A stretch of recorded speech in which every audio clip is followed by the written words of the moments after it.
欢迎收看《新闻大白话》，我是主持人翟轩，马上欢迎一下这个阶段加入我们讨论来宾，前大使叶文吉，早上好，各位朋友，大家好；前立委李胜峰，早上好，大家好；前海军舰长吕礼师，主持人好，各位观众大家好。好，我们看到了这个昨天有一个最新的消息哦，就是原来解放军的辽宁号编队出现在台湾海峡。那这个国防部就讲说，在23号的清晨6点30分，他发布了这个新闻稿，说在22号，也就是昨天的晚间，东沙附近的海域哦，这个辽宁舰它这个编队经过了我们台湾海峡这边，然后从东沙海域往北这样子行驶过去经过。那国军有严密的掌控，然后适切的警戒跟应处哦。那到底是沿着哪边呢？是中线以西还是中线以东呢？那我们看看他这一个报道里面讲，顾立雄说所有的动向都有精确掌握到啦。那透过联合情监侦密切的掌控，通过台海呢，其实它是在中线以西向北驶这个也不是第一次啦。那但是呢，他也讲到说，这个2024B 它有一个定调，这个定调让大家又觉得有一点捏把冷汗，因为他喊出来的是这2024B 就是战争是这样子看待，这样子定调吗？他的身份国防部长是这样子看待，我们已经是在战争中了吗？我们来听一下。如果说他真的要进行所谓的，如果他讲的所谓的封锁，我们讲的封锁的话，按照国际法的规范的话，是禁止所有的这个基建都要进入这个区域。那这个按照联合国的这个决议，这个已经是视同一个战争的行为。好，所以2024B 已经是战争了，原来两岸已经在战争中嘛，这样子定调是不是有一点让大家觉得有点怕怕的哟？所以这是为着要拉高战争感吗？还是他要故意把这个事情讲的是对国际发送一个讯号？他说，因为呢，台海的产值占了全球运输的1/5达到2.45兆美金，国际是不可能坐视不管的。那是不是也在发送一个求救的讯号那记者就问他说，如果解放军封锁了台湾，美军是不是会来呢？他说这个是假设性的问题，他没有办法回答。好吧，那现在看起来真的两岸是兵凶战危了。那不止如此，其实我们看看昨天平潭的这个实弹演练，现在发现到说，其实不光是平潭，就是中国大陆呢有在2个地方进行实弹演练，一个是平潭，另外一个是福州就在这个圆罗湾进行实弹演练。那圆罗湾的时间是早上的8点到中午12点，牛山岛这一边就靠近平潭这里呢，就是我们昨天新闻一直在报道说距台北只有165公里，距离新竹更近119公里的平潭是更晚一点，是9点到下午的1点钟。但是同一时间，我们的澎湖竟然也在进行实弹的射击我们看看今天自由时报这样的一个消息，两岸呢同时进行实弹的演习。那我们是针对这边有一个特定的区域在进行实弹演习。那同时之间，平潭这个牛山岛这边，还有这个黄岐半岛。罗源湾这里也都在进行实弹演习，两岸这样子同时进行实弹演习的一个状况他说这也是澎湖首次进行夜间的射击训练，这是不是也反映出来稍有不慎就有可能会擦枪走火？两岸都在进行实弹演习，这个战备的指数是拉到了多高呢？那另外我们看一下，说这个解放军其实也有进入到我们的火炮射击的区域那就是我们讲说在 R39 的禁航区进行火炮射击训练，但是解放军是3度进入到了这样的一个管制区域，那这是代表着很有可能会有擦枪走火的状况。根据粉专这个台湾 ADIZ就讲说，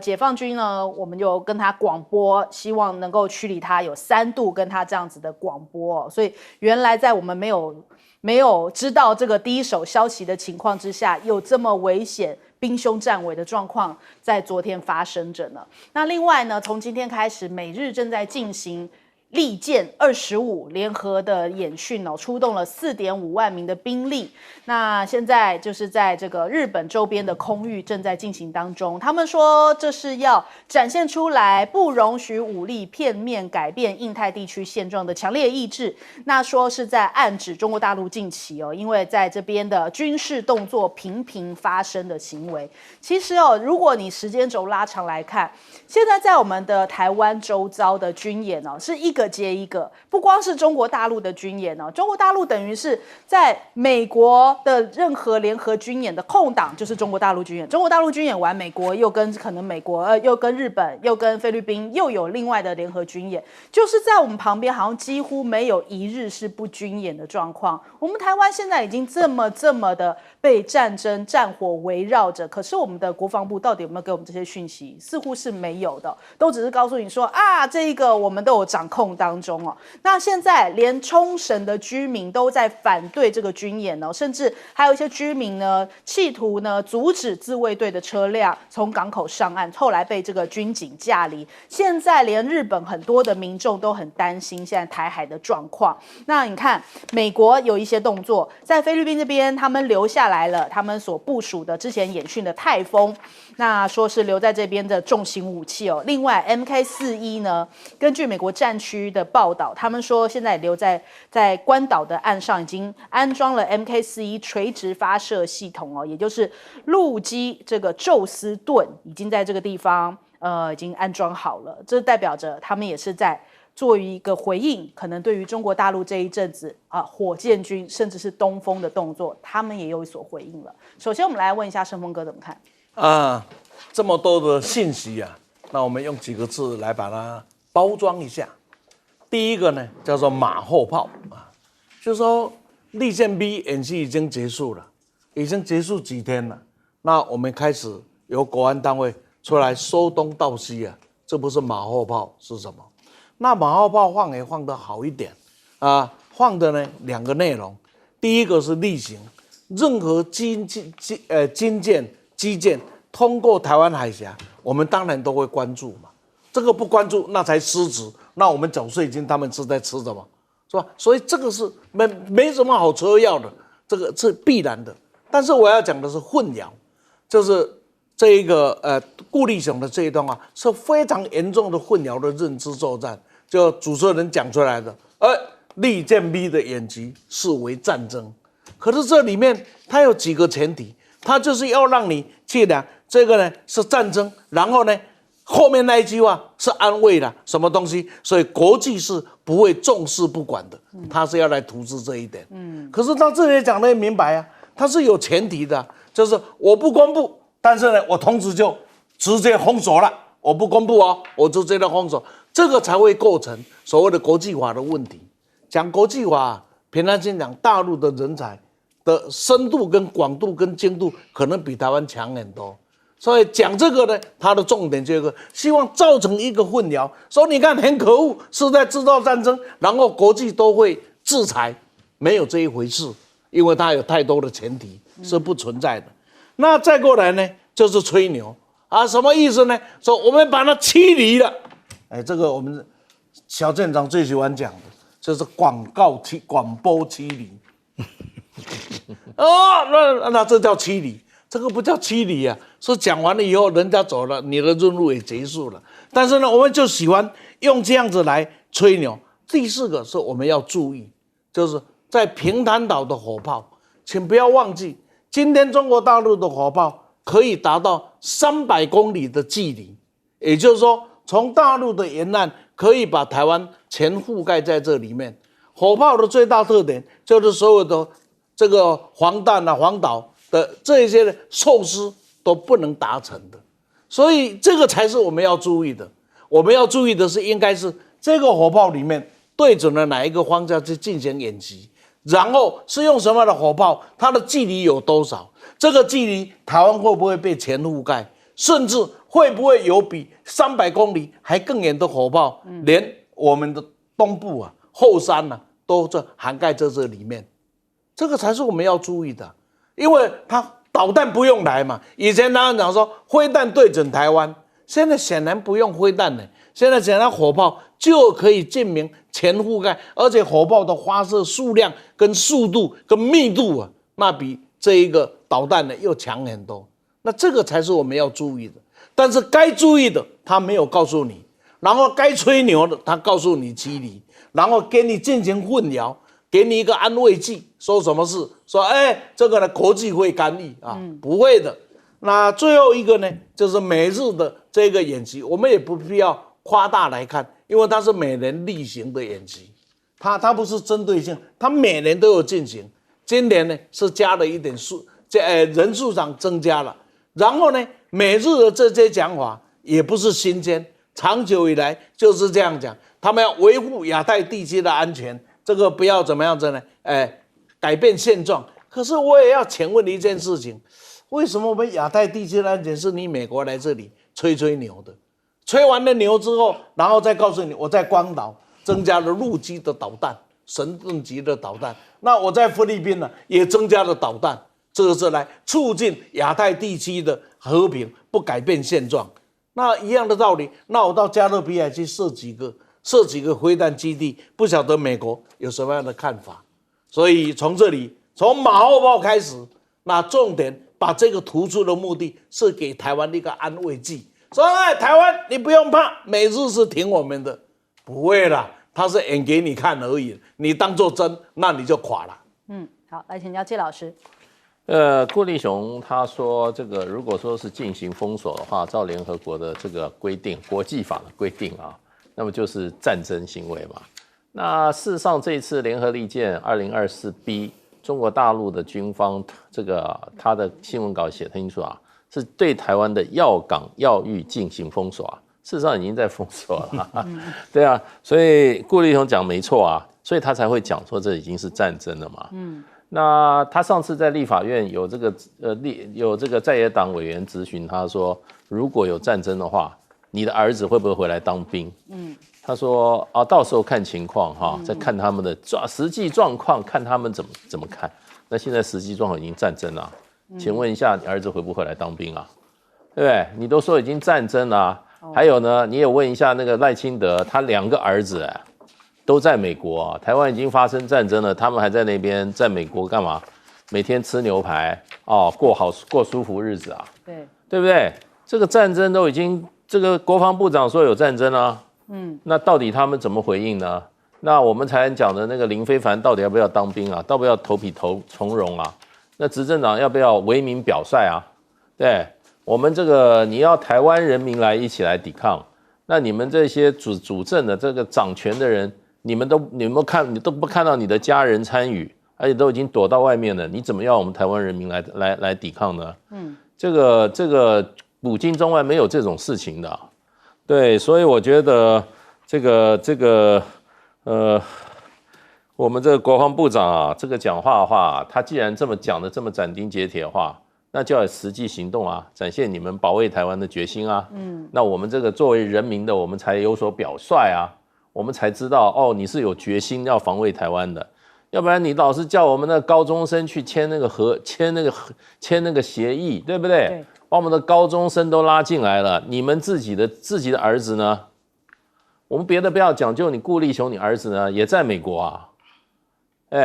那你们的赖清德2个儿子啊都在美国，台湾要打仗啦，现在已经战争啦，你们到底在干嘛？对，你们要回来啦。另外一个就是说，昨天又大陆这个牛山岛这个实弹演习啊，我认为顾立雄要对我们台湾老百姓说清楚。到底实弹是什么样的弹？对，你要给我告诉我们。这个牛山岛，你知道距台湾才距我们新竹有多远吗？119公里啊，那个真的非常的近。中国大陆的火箭弹，最新型火箭弹可以打500公里，而且是精准的打的。那这个打119公里，那简直是非常非常轻而易举的。如果他用那样子火箭弹打我们的话，那请问一下顾立雄，你有什么对策？你手上掌握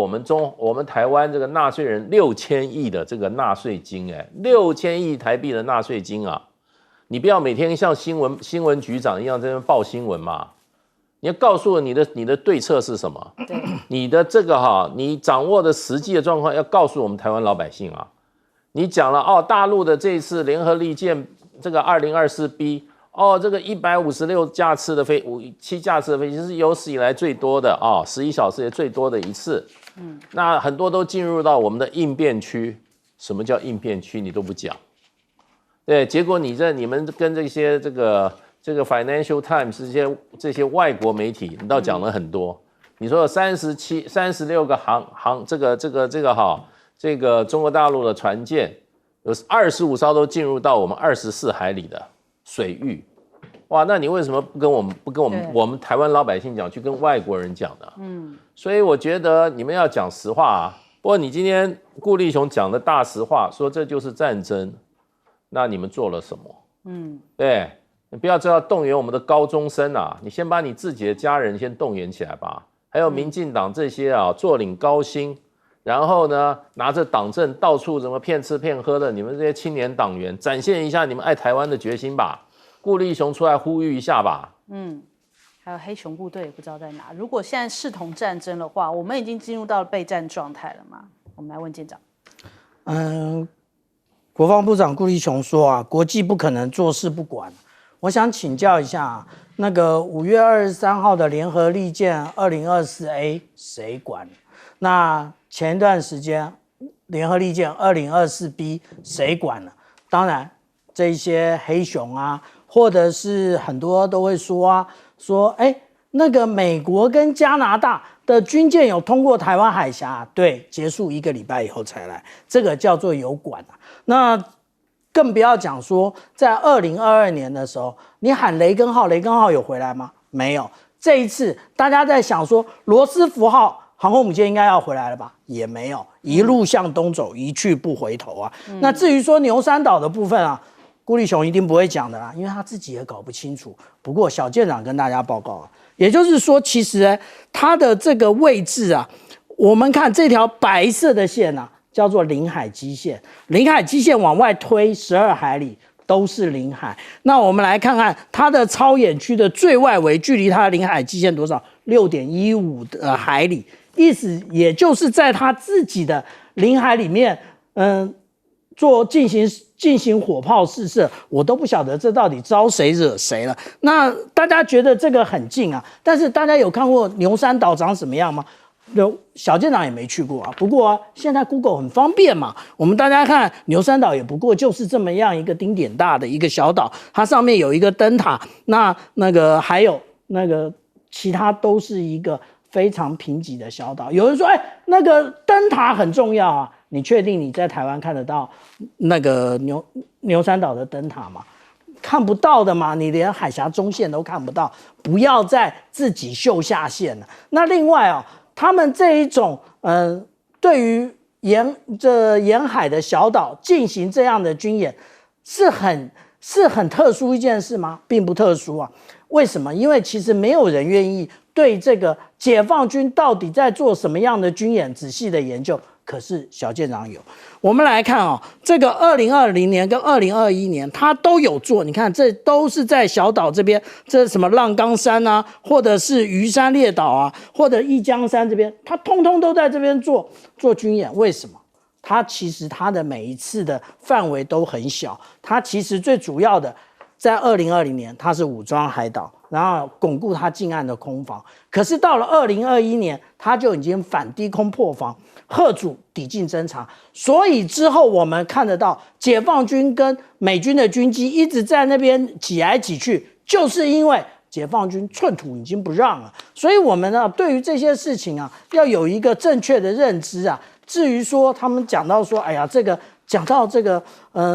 提风就很有兴趣就浑身是劲那但是你看看人家怎么讲的，也就是美国陆军有兴趣缩小提风的那个陆基飞弹的那个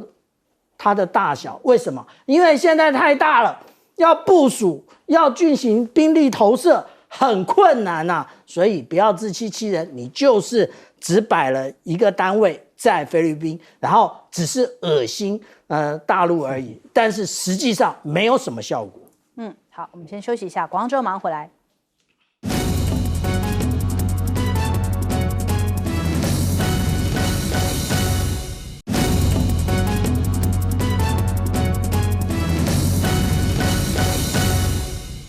欢迎回来，新闻大白话。我们来看看这个难过的画面哦。加萨的悲歌在网络上面流传了一段画面哦。这个是战地记者拍下来，他用手机拍下来，他就发现到说有一个小女孩看起来非常的瘦弱，但是呢，她肩上还扛着妹妹，因为妹妹受伤了，她自己这样子走了2公里哦，要去帮妹妹找医院、找地方救治。我们来看一下这段画面。ليش هيك حامل اخوك؟ انت عصبني نسيت طيب وين مودياها؟ بدي اروح عرشتنا وانت مش تعبانه وانت حاملاها هيك؟ تعبانه ولا لا؟ تعبان ولسه بحملها او مش قادرة. 对，看到她妹妹比她还小一只哦，2个小姐妹这样子。其实这段影片蛮长的，后来他们就这样子一路跟着这个小姐妹，那个记者就是想要保护这个小姐妹周全哦，跟着他们一起走。后来到了这个医院去，但是这个就反映出来很多在加萨的小朋友们，可能家长都已经不知道在哪里了，得要自己这样子哦，可能剩个手足，2个人勇敢的活下去，这是多么让人家难过的一件事情哦。那另外呢？因为现在加萨的整个北部是被以色列给封锁，所有的物资是没有办法透过道路的管道进去的。那所以有一些是靠着空投，但是就连空投都会发生意外，有3岁的小男孩被这样空投的物资给硬生生砸死。所以你看到这个联合国的官员在讲说，这个加萨麻烦赶快停火了，到处都是死亡的气味，这是一个怎么样绝望的一个地方，这是怎么样一个被美国给遗忘，然后给不被人权重视的地方呢？那我们再来看看哦，这个黎巴嫩的南部黎南是不是要变成下一个加萨了？现在目前以色列的空军哦一直在袭击这边的真主党啊、拉德万部队的一些指挥中心啊，这样不断的在空投这个炸弹啊，然后袭击，是不是黎南也越来越像是加萨2.0呢？就连他们的一些医疗机构都照样空袭，然后造成了很多人的死伤，原本在里面就医的人无处可逃，只能这样在那边等死吗？那我们看现在他们这种轰炸甚至还直接对准了贝鲁特。原本他承诺不打贝鲁特的，但是就连真主党发言人他在这边举行这个记者的发布会哦，都要临时赶快逃走。那我们看到这个画面，就是以色列发动了对于黎巴嫩贝鲁特的空袭哦。真主党的发言人他原本正在说话，后来因为有这个空袭发生哦，大家赶紧包含了媒体哦，紧急的疏散。其实，在这一次以色列对于加萨还有这个黎巴嫩的这些攻击的这些等于说算是战争之下呢，也有非常多的新闻从业人员因此而丧命哦。那我们看看现在黎巴嫩真主党回击8200部队，因为就说这一次这个包含了 BB 扣爆炸事件，就是由8200来发起的这一场行动哦。那所以他们现在对于8200所在基地发射了一连串的火箭弹，然后也对他们的海法海军基地发射了多枚的火箭弹。那可是呢，现在纳坦雅胡有新一波的一个算是攻心战啊，他对于真主党所在的地方，他们现在投下来的是用传单这一块地方，我们马赛克的地方就是辛瓦的遗体照，他们就讲说啊，这个用阿拉伯文写下，哈马斯不会再统治加萨，空投到了加萨的南部。那现在目前以色列加大力度哦，就说连这个纳斯鲁拉的潜在继承者哦，也已经被他们击杀，但是他们的所有攻击的动作都还没有停下来。那伊朗现在打算他们说现在正在密切的注视这个地区所有的美军基地哦，是不是也要开始对美国有所动作呢？他说不会准许那个邻国，已经向他们都有保证了，不会准许以色列或是美国利用邻国的领土领空来攻击伊朗，所以现在都在戒备状态。甚至呢，我们之前有讲到说沙国跟伊朗他们算是世仇，但是现在竟然已经要站在一起来举行首次的双边联合军演，是不是真的已经受不了美国以及以色列在这边掀起的这一场战争？许多的阿拉伯的盟友哦，也在加强接触伊朗，就是现在开始在边缘化以色列。很多阿拉伯国家现在已经站在一块了，连伊朗现在也要在赶紧来购买一些战机。现在传出他们要来透过巴基斯坦来购买大陆的枭龙战机，来做一些相关的戒备动作。那首先我们来问一下季老师怎么看？像加萨这个可怜的小女生啊，我想她只是成千上万的这些儿童的一个命运的一个缩影对，那真的她可能还不是最惨的，有的可能已经葬身在瓦砾堆里面可能连尸骨都无存了。为什么？因为以色列的打法就是这样打法，它不分平民，不分儿童，不分妇孺，不分战斗人员它就是一颗炸弹下去，就是把你整栋楼全部炸掉。对，而且他用的都是美国的钻地弹，他都是从那个我看过他那个炸弹打过来的话，都是打到那个建筑物的最第一层钻进去，所以一炸完以后，整栋建筑物就是往下塌下去。那个建筑物基本上有的时候10层楼、8层楼高，那里面很多基本上就是公寓嘛，房子，那就是里面都住的像这位小女孩一样，她可能她的家人都住在里面。那所以这个过去以色列这么一段时间1年多在加沙狂轰乱炸死了大概43000人，还有将近10万人受伤。对，这43000人里面很大一部分是儿童跟妇女啦。对，所以这个小女生我觉得她还能够保存性命还能够跟她的妹妹还能够这个保存了他们性命，她可能还算是一个幸运者。那这类的事情，西方的媒体是不会报的。对，我上一次看这个，我最近看到 CNN 在报什么呢？在报这些被哈马斯释放的那些以色列人质，到现在还是以色列那些人质还在报，然后就不断的报这些以色列的人质当时他那个恐怖的经历。可是呢，以色列人质我不是说数目啦，是不成比例的。跟这些以色列这个哈马斯这些巴勒斯坦在加沙走廊在巴勒斯坦这种儿童不成比例的，数目上是不成比例的。现在我觉得更令人发指的就是这个内塔尼亚胡把在加沙那一套打法又拿到了黎巴嫩的南部来打，而且呢，已经不是在这个过去边境30公里左右，他直接去打贝鲁特了。贝鲁特距离这个边境有90公里，而且贝鲁特是黎巴嫩的首都，是另外一个国家。以色列凭什么说打就打，说炸就炸？同样是一样，一颗钻地弹下去，整个房子就垮了，然后又造成里面不管是你今天是真主党也好，还有很多平民可能更多。所以这种打法，这21世纪的国际社会发生这种事，还有一个国家不断提供他钻地弹。然后呢，还要站在这个以色列这边，然后他天天说他在维护国际人权，这个国家你们都知道我讲哪个国家，所以我们就知道这个世界的乱源在哪里了，谁才是这个世界上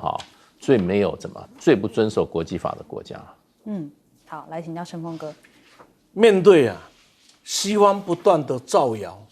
中国在新疆对穆斯林的维吾尔人什么奴工啦，什么这个人权迫害啦，等等，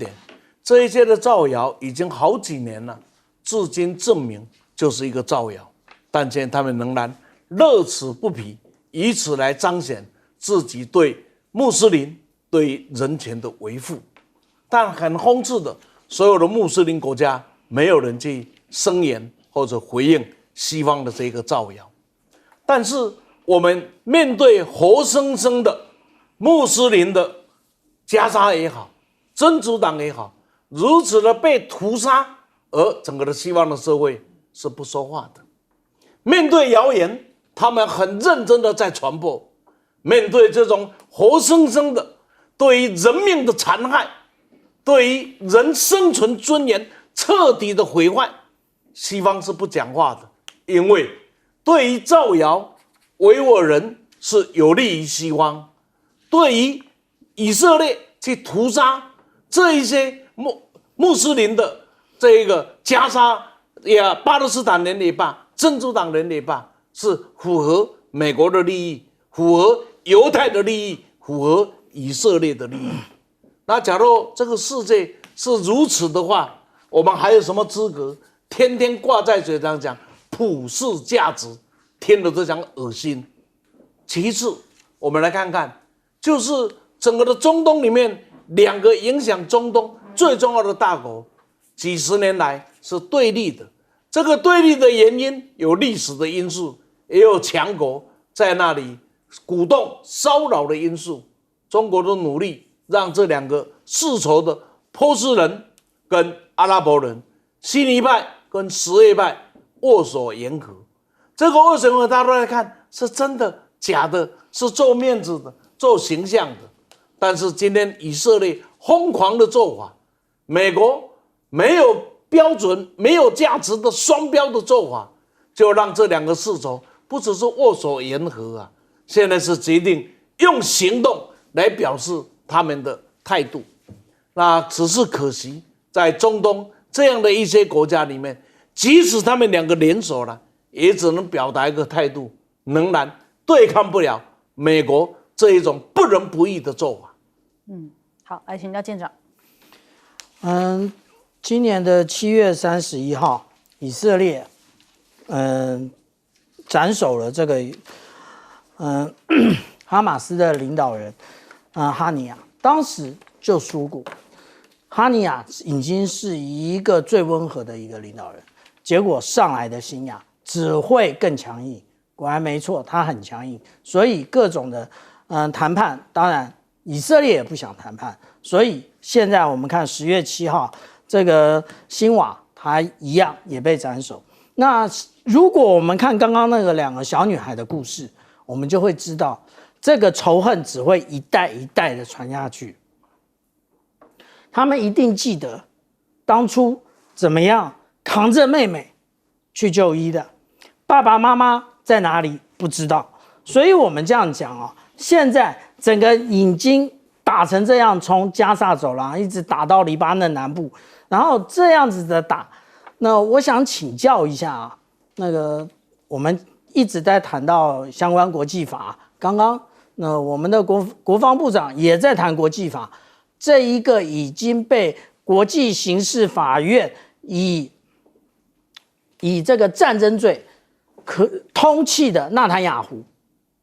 有被实质上有被限制吗？没有，他一样的出入美国，一样的到处爬照。这告诉我们什么？这就告诉我们了，其实2次世界大战结束以后，整个世界好不容易大家捐弃成见所建构的这一个联合国体系，以及各种的国际法体系，在这个以色列以及在美国这两国的那个操弄之下，现在根本没有人相信这个组织。那也就是我们等一会儿下节就会谈到金砖，也就是这个原因。那但是呢，我们这样子讲啊，现在为什么伊朗会跟沙特阿拉伯两国要去进行军演？这个尤其是海军的军演啊，不是我们在一起那个火炮射击放砰这样的，不是。最重要的海上的操演要突破的，也就是通信的问题。通信这个也就是我们常常在无论是菲律宾海或者是南海，美国带着日本、菲律宾还有澳大利亚做的共同可操作性的军演。那最重要的是什么？通信啊，通信也就是把你的相关的一个通信的规程、相关的这个密语，全部大家都一起使用。所以如果都已经军演了，表示这个沙特阿拉伯跟伊朗其实都已经不相信美国在中东可以成为一个责任的承担者。这个时候，我们看看当初这两个国家是怎么样走在一起的，不是就是大陆撮合的吗？那现在真正的大国、真正的单极，恐怕就是中国。好，我们先休息一下，广告之后马上回来。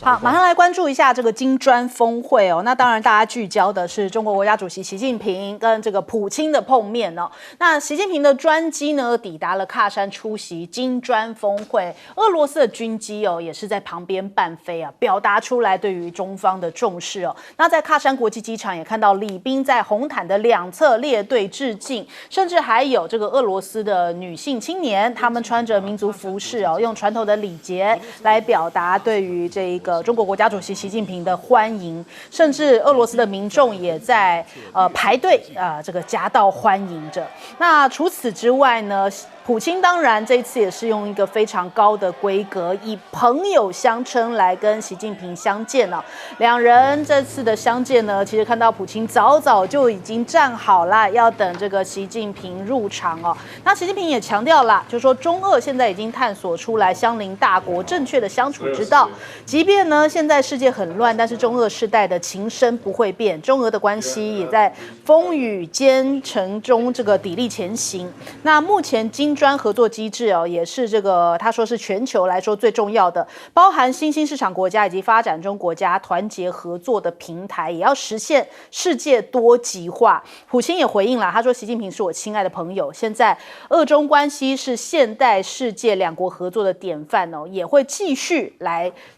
合作建立公正的世界秩序，讲的就是讲给美国听啦。那再来看到了，现在很多国的学者哦，都在讲说这个大金砖的合作以及大金砖时代的到来。他说，金砖国家就像一艘大船哦，在德黑兰的这种学者眼中，他说中国大陆就是发挥一个锚的作用啊，在这个金砖里面一个很关键的一个角色哦。那其实现在包含了越南也想要加入金砖，现在范明政也去到了喀山峰会这边，金砖峰会这里哦，说要来加强跟各国的合作，连莫迪都来了。这次莫迪来为什么这么引起大家瞩目哦？因为中印之间的关系之前也是被美国挑着，就是好像有一点矛盾冲突嘛，然后又在跨的里面，他也算是一个成员。可是这一次呢，他特别去出席哦。那包含了印度的外长苏杰生就讲说，现在中印已经边境问题达成了协议啦，所以现在中印的关系等于说已经是和缓了。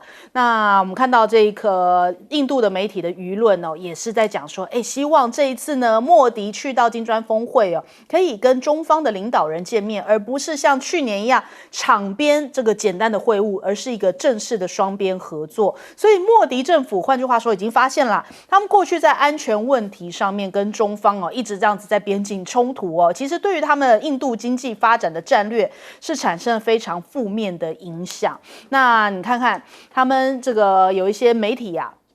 美国媒体讲说，其实那个中俄现在拉拢莫迪，其实可以让这个习近平在西方跟印度之间制造裂痕呐。所以他们讲的是说这个是中方的盘算，但问题是这个等于说东协国家或者印度，他们并不是这样子看。我们来看一下这个马凯硕这位学者那他常常在这个国际局势里面，他有发表一些重要的言论，也是这个传承自这个等于说李显龙啊，什么他们这些李光耀啊这样的一个基金会里面的一个理念哦。他说，世界不再是受到这个西方文明支配，事实上西方正在失去世界。印度如果想要融入全球的供应链，就得融入中国，而不是站队在美国那里哦。那换句话说，其实美国自己本身很多企业也非常非常需要中国大陆的市场。最近库克又跑去北京了，那他就讲说，在微博上面很高兴再次回到北京。这样拍摄了一段画面，因为大家在瞩目说这个 Apple 的 AI 功能其实还不支援陆版的这个 iPhone 16，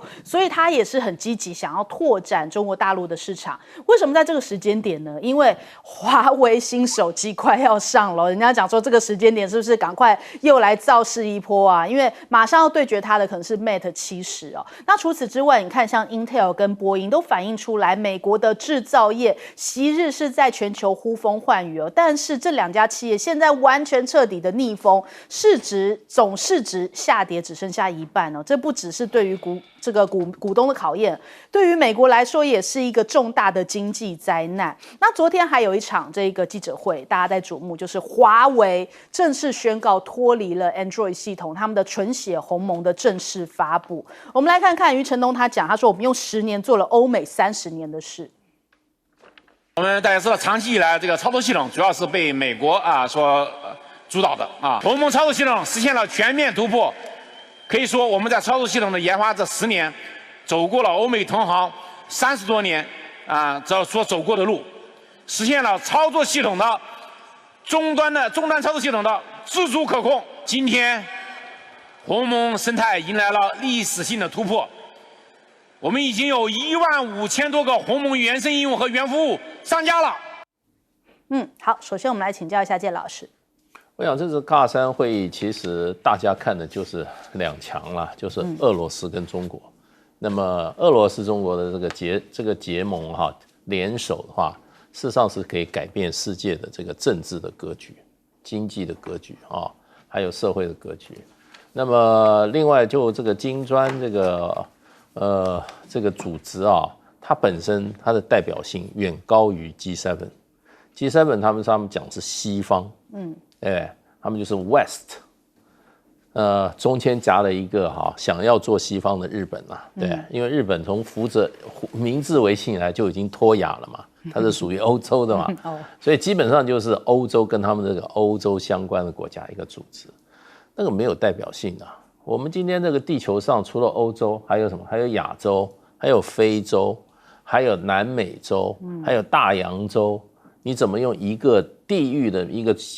小集团就可以代表全世界呢？所以这个西方这种概念注定它会走到死胡同里面的。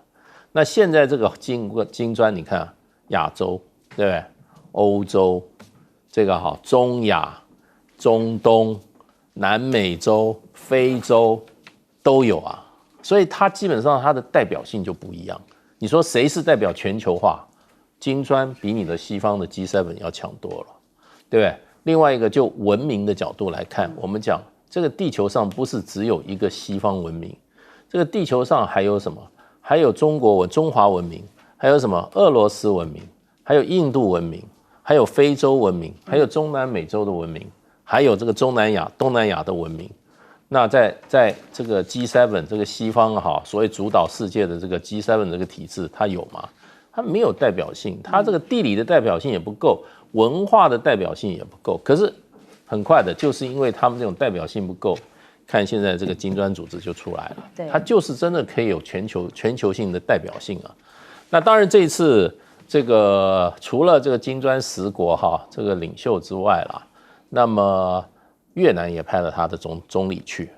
然后呢，巴基斯坦总理也去了，土耳其的总统也去，埃尔段也去了，蒙古的总统也去了，还有最有一位很有代表性的古特雷斯，联合国的秘书长，他也去了。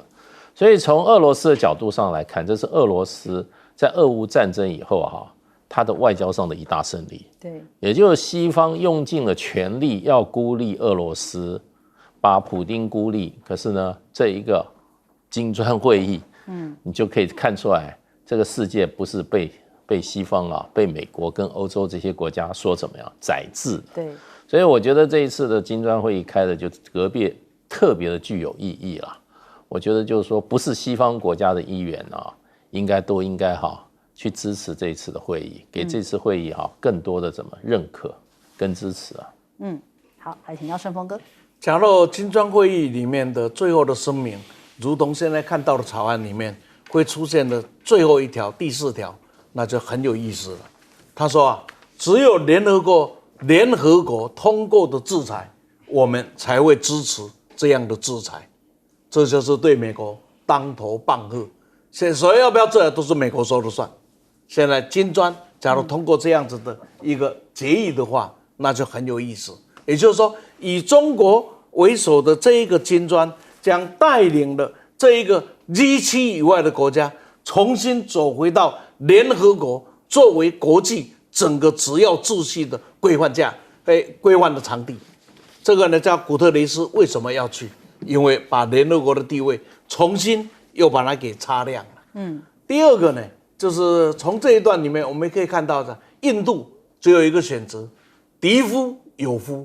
把中国要当作朋友或当作敌人，他们试着要把中国当作敌人，几年下来的结果，发现没有人把你当作敌人，只有你把别人当作敌人。最后的结果，你也只有必须要容忍，因为你不融入中国的整个的供应链，不融入到中国的整个的经济系统，事实上，西方的你融不进去，金砖的你也融不进去，那你能够独立来成为第三方吗？这个事实上是不可能。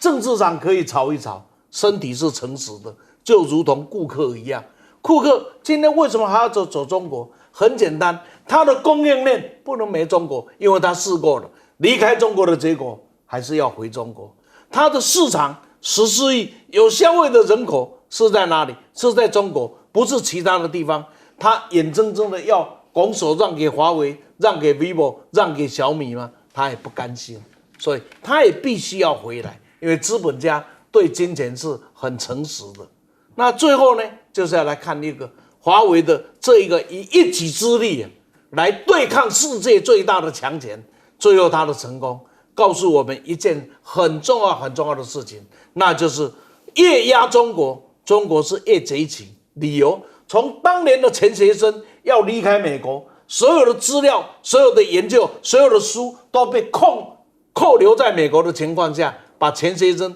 孤身放回来了，结果两弹一星出现了。那当时苏联援助中国，因为中国不听他的话，最后撤离了，他看你怎么办？结果中国真的建立了工业化的基础了。在这一次的中美竞争里面，大家认为中国会被打死了，结果你看到的中国是力争上游啊！今天不但是压不扁的玫瑰啊，而且是长得很灿烂的玫瑰花啊。这个里面等等就是告诉一件事情：世界是需要中国的，只有一个地方最勇，这个地方最猛，全世界都需要中国，但是台湾不需要中国，这样的地方最猛啊！就这样，谢谢。好，来舰长。其实台湾最需要中国。我们看，我们扪心自问，我们最大的贸易伙伴是哪一个？是哪一个国家？不就是大陆吗？那在1980年代，所谓的雁行理论，最前面的那只雁是日本，但是进入了2015年，建立了那个中国大陆的供应链之后，现在为什么印度它必须要跟中国？在这个边境问题，然后达成一个共识，印度不是很硬的吗？不是很自以为是的吗？为什么现在必须要这样做？因为整个大陆以及东南亚已经结合成一个供应链了。你如果印度不整合进来，看到了没？那个红海说走就走啊，说离开印度就离开印度啊。你少了多少工作机会？所以只能够在金砖会议前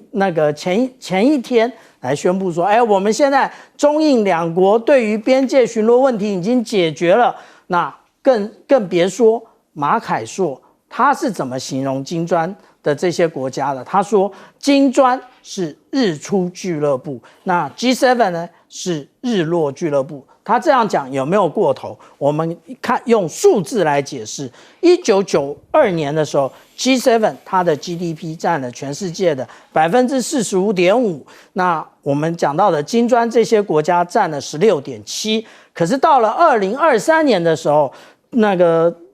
G7 它只占29.3%，然后其他那个金砖国家已经占到37.4%了。